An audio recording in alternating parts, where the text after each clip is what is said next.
How to manually add workout to Apple Fitness app. Hello everybody, in this video we are going to teach you how you can do it. So without any delay, let's start the video. For that, first thing is you may open up your Apple Fitness application.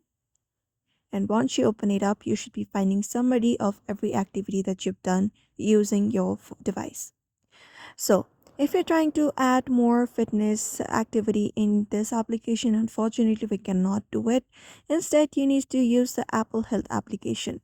So you may head back from the application and go ahead and choose Apple Health from your options.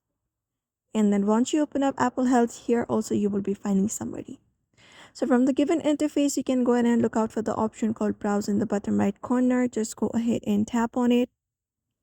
And once you tap on browse, here we will be finding different options, including the option called activity.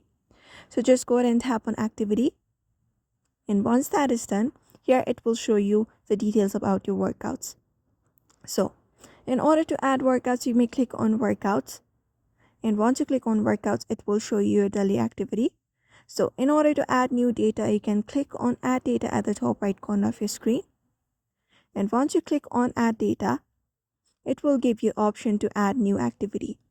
So we have the very first option that gives us option to choose an activity. So go ahead and choose your activity type, for example, running, or we have this rowing, racquetball, sailing, different options available. Go ahead and choose the activity that you're trying to do. After that, you can select up the calories burned, also how much calories you would like to burn and the distance that you will be covering. Similarly, we have the time given as well, from where you would start and where you would end.